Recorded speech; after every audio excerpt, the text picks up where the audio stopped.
Hey guys, thanks for bearing with me. That was just a little bit of fun with Mr. Freeman's new master build all metal MK1.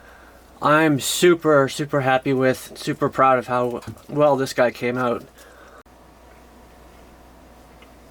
So this lightsaber is different from pretty much all others because it doesn't require a kyber crystal to power it. It uses instead a 3500 milliamp hour 10 amp lithium ion power core. The power core generates nano plasma streams, which the turbine located in the bottom section then harnesses and injects into the plasma collider, which is located in the center.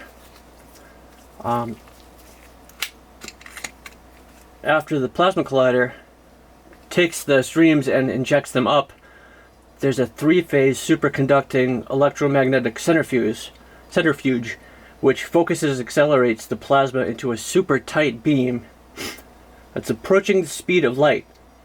Once the plasma actually reaches the necessary speeds, the plasma gate opens and releases the resulting light in the form of the lightsaber blade. So that's the technology that actually enables this saber to function without a kyber crystal core. And I'll display it for you guys now.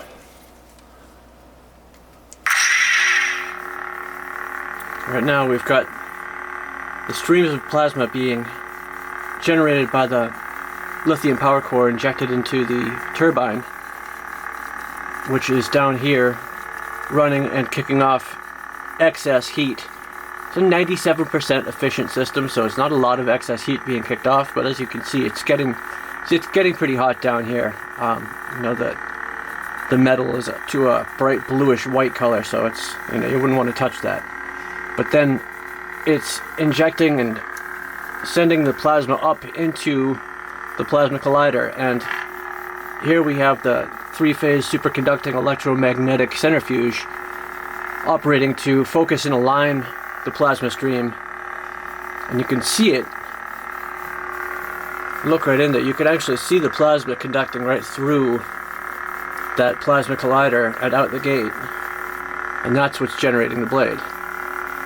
It's pretty cool. I mean, you can see the flow of plasma going right through there. And now, like I said, there's this three-phase electromagnetic centrifuge here. What it does is it spins at different speeds depending on the nature of the plasma that's going through the system to focus it and align it.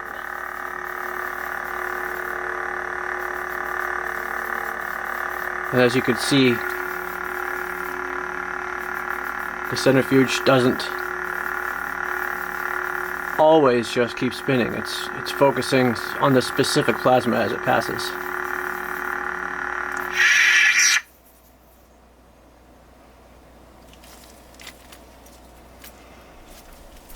Now we have,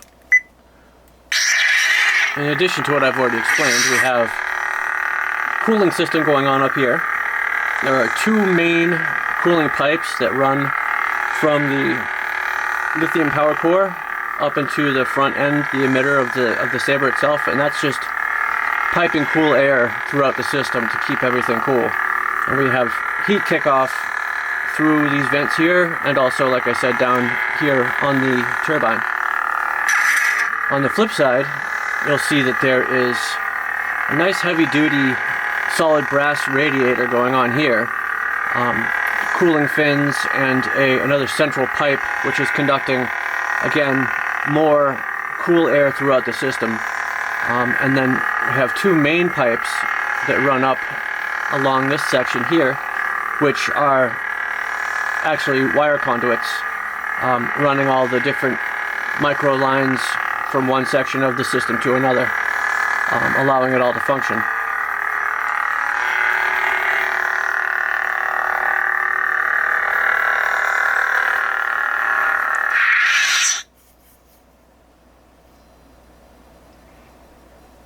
And if you look at the plasma collider when the blade is off, you'll see that it's almost doing nothing. There's only one electron of plasma getting passed through just to keep the system primed, basically. If there was nothing going through, it would take longer for the whole system to come online. So instead, the design is to keep it running at a very, very minimal state, at the lowest possible state of just firing one electron at a time.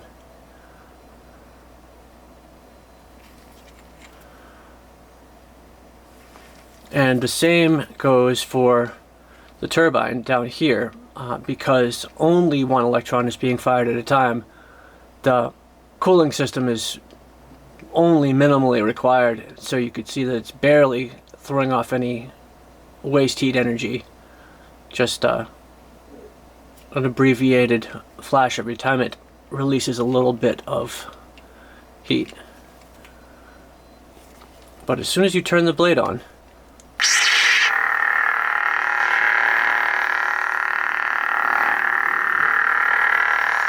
full system comes to power, and a lot of energy is getting pushed around right now to generate the blade. And as a result, there's nothing you can do about it. You're always going to have some spare heat generated, and that has to be vented off somewhere.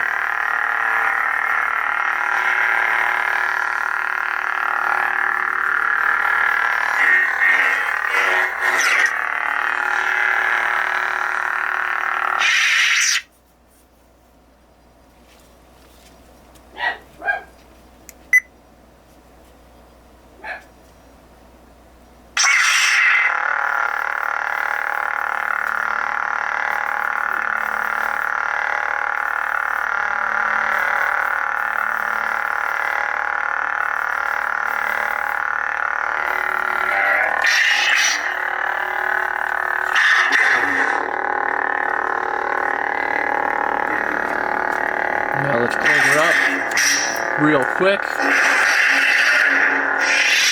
And I will take you guys through some of the more mundane aspects of the lightsaber. The high-tech stuff is pretty much dealt with at this point. So as to the exterior, we started with an empty MK1 from Roman Props. This was, I believe, I'm pretty sure this was the machine finished version. I did a satin black powder coat on the top and bottom sections of the grenade sections here. The pommel is already chrome, and then the Graflex clamp comes in a nice satin finish. There's very little to no imperfections or machining marks on the clamp itself, which is pretty rare. Then the wind vane, just a little bit of a polish, not much, just a tiny bit of a polish to shine up the brass. Then on the emitter, did a horizontal sand and polish to make it have kind of a brushed stainless steel look, which just kind of makes the whole front end pop, which is nice because it's really just such a nice, you know, nicely made, nicely machined piece. A lot of weight to it and nice clean sharp lines all around. Then this is just a homemade aluminum blade plug that I made out of just some aluminum stock, turned and faced on my lathe, just to kind of match the overall look of the front end here. And it's a small piece of extra thick dueling grade blade holding it all together, with a stock Custom Works NeoPixel blade connector behind it to illuminate everything. And then there is, as you can see, a really tiny set screw right here on the side, which holds the blade or blade plug in place. Now on the back end, pop the sync knob pommel cover off, and as you can see, we've got the main power switch, USB for programming, SD card access, and recharge port. And you can see the turbine running around inside there. Like I said, this is an all metal MK1, which is nice because one of the few downsides of this MK1 chassis design is that this section is typically made of plastic, and it just, to me, that's kind of a letdown because everything from here up is gorgeous metal, realistic looking, but to have this be, you know, black plastic is kind of a letdown. So doing it up in polished stainless steel is, you know, it really kind of seals the deal, takes it to the next level. On this one, what I did was I got this done in a in matte black stainless steel, and then sanded and polished all the parts. And then because the color of the metal really didn't match the other metals going on in here, I actually silver plated this section down here to get it a bit lighter in color, so as to match the middle section here, which is aluminum. As you can see, it still doesn't match 100%, but it's pretty close. You know, it's a lot closer than it was. This was a lot darker in color, and it almost had a bronze hue to it. So I wanted to kind of eliminate that and make the whole thing a bit more cohesive, top to bottom. Obviously, switch assembly right here. This is what goes inside the Graflex clamp. You get your auxiliary and your power switch. This is the lithium power core I mentioned, with a black insulation and then a brass hexagonal mesh wrap. In the front end, if you unscrew the front end top section here, you'll see that we've got another connector system going on here, connecting the emitter to the main body. And then if you want to release the grenade section here, you just loosen this set screw a little bit and the whole thing will slide right off. And then you can see the connector system here with a polished raw iron finish on the connector, on the housing I mean. And then you'll notice on the top end of the Rudy Pando crystal chamber, we've got an acid etched pattern that Mr. Freeman actually did himself and sent me to etch onto the crystal chamber as kind of an additional design element that the customer provided. And it's, you know, it's reminiscent of like a Darth Maul hilt or a Luminara Unduli hilt or something like that. You know, just, you know, black lines, a couple squares, and a couple extra doodads here, a couple dots. Just a simple thing, but just, you know, a little bit extra detail to dress up this top section, which is typically just flat aluminum, nothing going on at all. And that's okay, because until you take this apart, you won't see that anyways. Unless you loosen the set screw, that part is always inside. So it really doesn't matter if that's you know, a plain and somewhat boring area. But if you want to just go that extra step, you can etch a nice pattern onto this. What we did was we etched it on, and then because it's aluminum, and aluminum etches so quickly that the etch just didn't come out as well as I was hoping it would. So I ended up putting this on my lathe and manually milling all these details in with a little tiny micro end mill. And then I did a black patina wash to kind of fill in all the areas with a little bit of dark grit. Up here, we've got a little control panel plate. This little flathead screw here is actually a manual blade power control. If your blade is too bright, too thick, you can turn the plasma down, just, you know, with the screwdriver, just kind of crank it down. If the blade is not powerful enough, it's a little thin, maybe it's wet outside, maybe it's raining, maybe it's cold, maybe the lightsaber is acting up, it's not working as well as it should, you can crank this up manually to turn the blade up, which is always nice.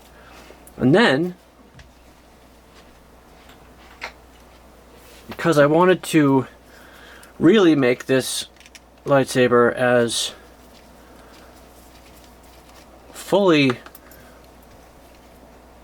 modular as I can, and really to up the playability factor, I wanted to make it so you could break it down further to the extent that you are in the mood to. So these two sections come apart, as you can see. We've got a custom 11-pin connection system hanging out right in the middle, which connects everything up, but is easy to pull apart. And then the bottom end is still live even when the top end is removed, because all the appropriate power connections are still made. And so you can actually use this in a pinch. If you're in a tight spot, you know, at a club or something like that, and a pack of Sith or other violent hooligans walk in, and you don't have your whole saber with you, but you happen to have this part with you, you know, because that's realistic, you can actually use this as a thermal detonator. And all you have to do is arm it like that, and then you can set it down and then remote detonate it after you've skedaddled out of there. And this will take out at least an acre, you know, 400 square foot building or so, I would say. Easily will take that out.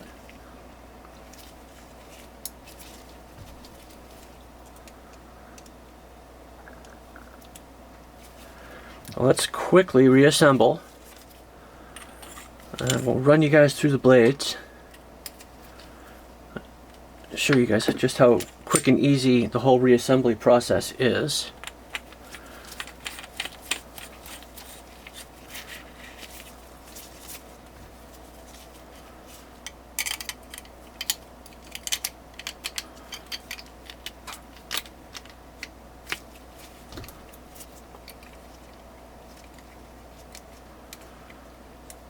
This is the only part that's a little bit tricky. There we go. You don't want to force anything because you don't want to bend or break the little connection pins on the switch assembly. But as long as you've got everything lined up, it should just slide right into place. And we've got the 2 transistors that just screw onto the side. This one, the top one, anchors the chassis assembly into the Rudy Pando crystal chamber assembly. And this one is just a decorative greeble. No other function aside from screen accuracy.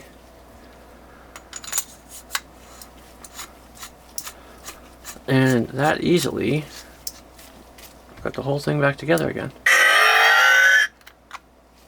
Just like that. Now the blade for this guy is your standard 32-inch high density NeoPixel blade. I'll pop out the blade plug.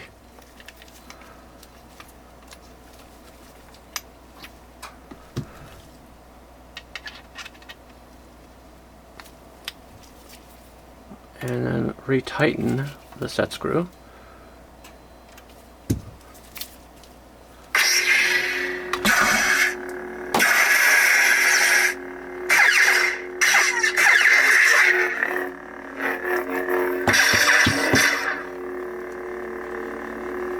These aren't the droids you're looking for. Lots of force quotes on every blade. You can't win, Darth. Different audio track for each blade.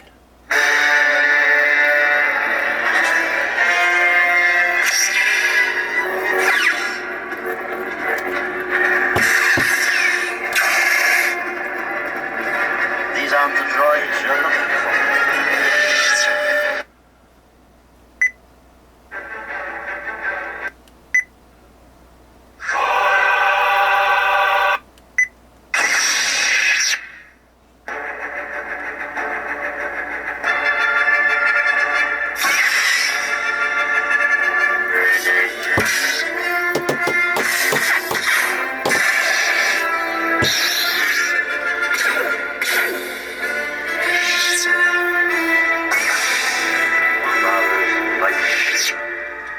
This is the weapon of a Jedi Knight.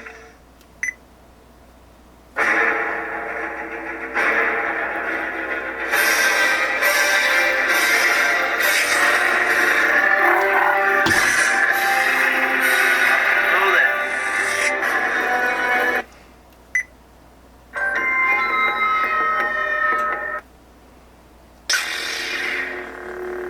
And the Force is what gives the Jedi his power. It's an energy field created by all living things. Surrounds us, penetrates us, binds the galaxy together. What brings you out this far? The Force will be with you. Always.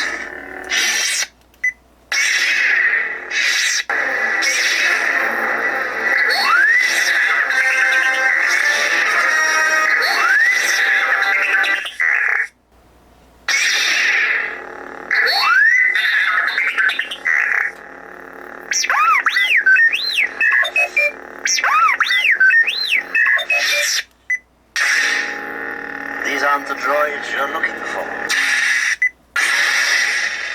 You know what I've come for.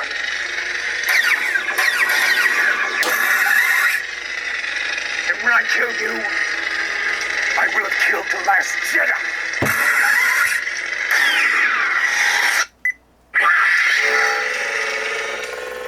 Who's the more foolish, the fool or the fool who follows it?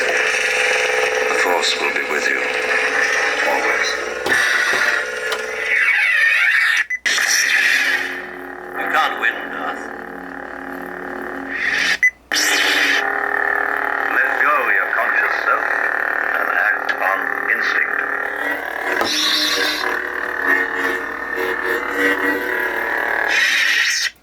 So that's your blade array. You know, all the oldies but goodies. Turbine blade, electricity blade, a few different variants on the standard blue blade, a unstable blue and white blade, yellow with high contrast blue clashes, purple, red, Kylo Fireblade, Jedi Fireblade, and the POV Tiki Torch Blade. What am I forgetting? Oh. Yeah, the one other thing that I shouldn't forget.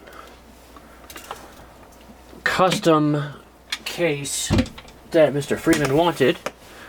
So we opted for this really snazzy matte black, super lightweight but super heavy duty aluminum protective case.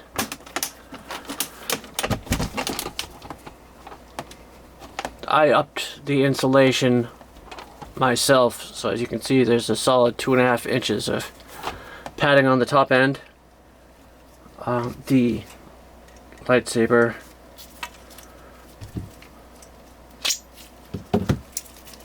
fits just so down the middle here, and then we've got a X-Star Overforce Slim 8.2 amp charger.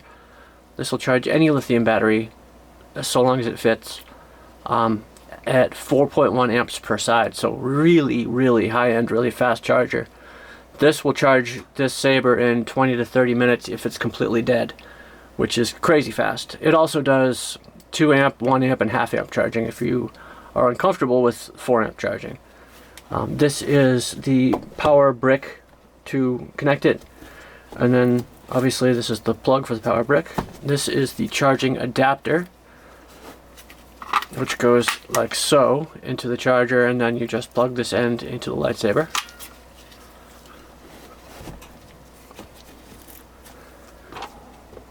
And this guy just closes up like so to keep the MK1 nice and safe and protected. But generally speaking, that's about it for this guy. Really a labor of love and a whole lot of new ideas going on in this.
Oh yeah, the only other thing to really explain here is for this 3-phase superconducting electromagnetic apparatus, there are 2 separate ball bearing systems, one on either side of it, to ensure that it spins nice and smooth and never really should run into any problems.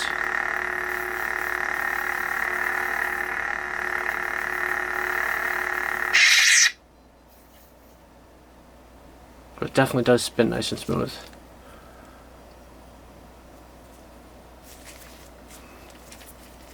So that's about it for this guy. Thank you guys, as always, for watching.